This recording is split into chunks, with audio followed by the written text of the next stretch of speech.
Welcome back to my cup of tea with Jenny. JD. So, as if keeping up with content is easy, Han just dropped another song. Oh. So it's called 1, 2, 3, 4, 5. Okay. And it's with, I believe her name's Bae from NMIXX. Okay. Don't actually know anything about NMIXX. I just know that we saw them at Music Bank in Paris. And I really liked them. I liked their outfits. I liked the vibe. It felt cool. Yeah. Not overly, say, girly. Slightly stronger. Yeah. As it were. Liked the attitude they had. I think I've got maybe only 1 or 2 of their songs on my playlist, but I can't recall.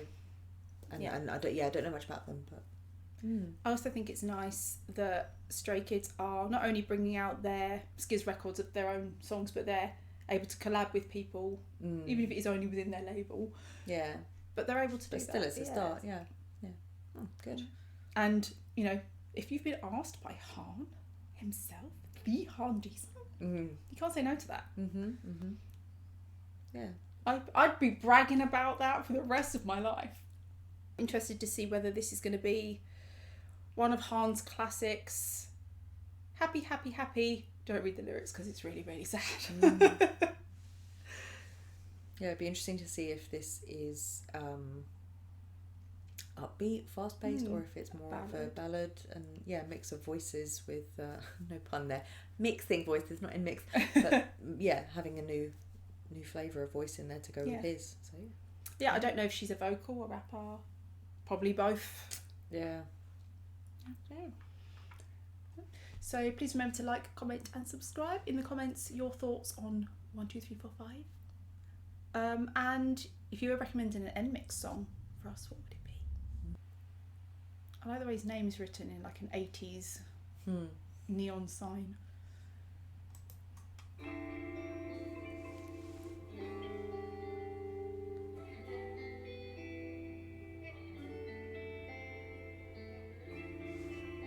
You see the shadows? Yeah.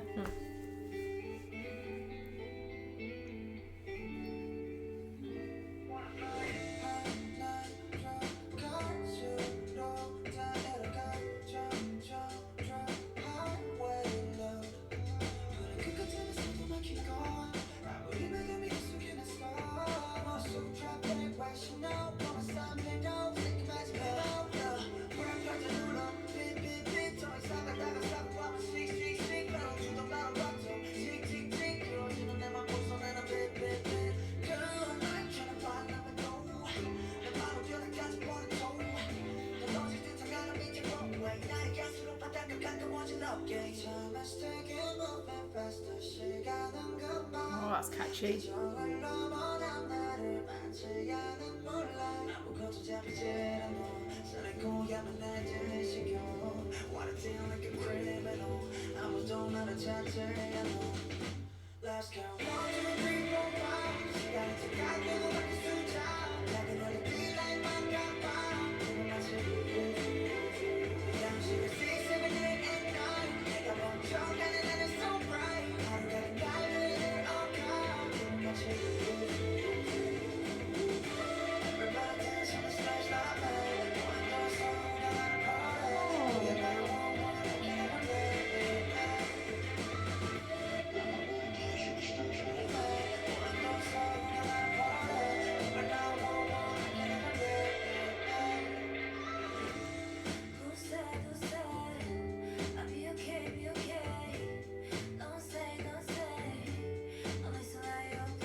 So I really like this.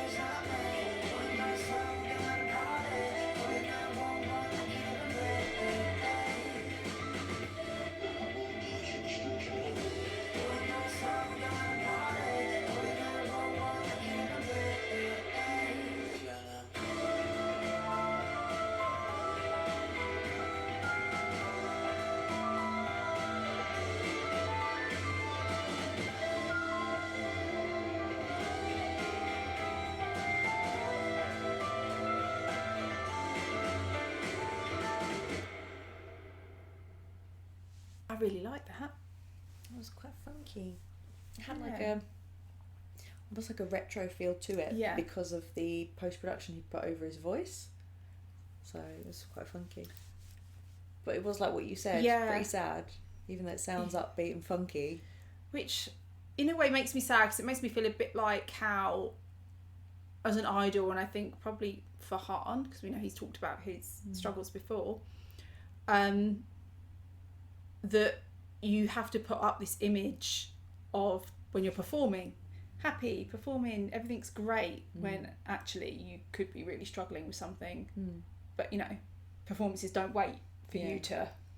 Or if he feel feels, up to it. if he's questioning whether he belongs there or not, because it's like he says he looks at the stage, everyone's dancing, or the party, he's looking at it. So almost like he always feels... Imposter syndrome? Yeah. It's not that maybe that he doesn't enjoy it, but maybe he questions whether or not he belongs there. Yeah. Which he absolutely does. Or If that's where he wants to be. If you've ever been having a bad time and you've gone to a party to try and cheer yourself up, you know, it might help, and you're watching them, almost the party happen around you. Yeah. You're there, but you're not actually present. Yeah. And you go through that inner argument with yourself of, why can't I just enjoy it? Yeah. Why can't I do what everyone else is doing and be like that? Yeah. Or that self-deprecating question of like, if I left, would anybody even notice? Yeah. But I'm glad, again, although it's sad to hear them, I'm glad, because where he puts them into his songs, maybe that's his outlet for them. So that's nice. There's definitely a lot of depression, loneliness, confusion in that. And I think it's very easy to link it to idol life, the things he was using as examples. And when, so I'll say Bae, I believe her name is Bae, came in, she was saying things like she thought her, you know, life would be filled with starlight. I can imagine going into being an idol, you think of all the positives, you see all the positives of it, and actually there are negatives, you know, as there is with everything. But people think that about performing arts and whatnot. They think it's all glamorous. They don't see the really hard trudge and sludge. Or again, that it is, we watch you know? the idols and we talk about how lucky they are, how amazing they are, how they get all this stuff and they're so wonderful, because we're not seeing the other side of it. And they we gave know up, it's there. They gave up certain stuff to do that. Exactly. So something's got to give. It's not like they had to have it all. So exactly. Yeah. So I felt like there was a lot of references to that. Yeah. I really liked her voice. They went nice. They went nicely together. I could be wrong. I thought NMIXX were young, but her voice had a maturity to it, and maybe it was a bit deeper, wasn't it? It reminded me a bit of, is it Adora? Adora that did the stuff with BTS. With BTS, yeah. Her voice is slightly higher, I think. Bae's was slightly deeper, but again, it's that nice contrast between the voice that you choose to put it with and pair it with, makes them go nicely. Yeah, I think and Adora was very good at that with BTS songs. Yeah. No, I think that went really well. Yeah, it was nice. Good. Yeah, of course, Han always sounds good. Well, again, that's another thing of when you, like, that you might get of musicians or celebrities or whatever. If they think they make this rod for their own back, but they think, oh no, people always think I'm going to sound good or whatnot, but they have that fear that they're not going to be good when they perform it live or whatnot. But yeah, no, it's a good song. It's weird, isn't it? Because it's almost like a bit of a funky jam. Yeah. But yet you're like, I know this is about something really sad. Yeah. So it's a contradiction. Yeah, and he's very good at those. But that's what he's pointing out, isn't it? Of that we wear the mask, Yeah. and then actually what's going on inside is different. And I think he is a perfect example of that, because how many times have we seen him in interviews in particular play the Joker, be really loud and out there, and we don't know if that's how he feels that day or that's how he feels he should be that day. Don't know. Or if it's a bit of cope. Yeah. We all use, yeah. But at least I'm glad he got a good song out of it, so I hope that they're both proud of that song, because it was nice. Well, hopefully we get that on our next Skiz album that we... because you're putting out a lot of music that we don't have access to. Yeah, it's true. So hopefully that album is coming, because I was expecting it at the end of last year. I'm still waiting on Volcano. I've been waiting a long time. I wonder how long it'll be before we get solo albums or mixtapes, because I mean Han clearly has so much music. Loads, yeah. So that was our reaction to... Do you think it's called 1, 2, 3, 4, 5? Because when you're struggling like that, sometimes you have to kind of count to calm yourself. Well, when he said 1, 2, 3, 4, 5, and then when he carried on at 6, 7, 8, 9 o'clock, so he changed it into time, and he said it was ticking away, but moving slowly. Yeah. So it could be about repetition or the passage of time, or because I know like counting like breaths and stuff for anxiety can help. Yeah, I think there's a lot of representation of what it could be for. Yeah. You're so clever. So thanks for watching, and we'll see you on the next one. Bye.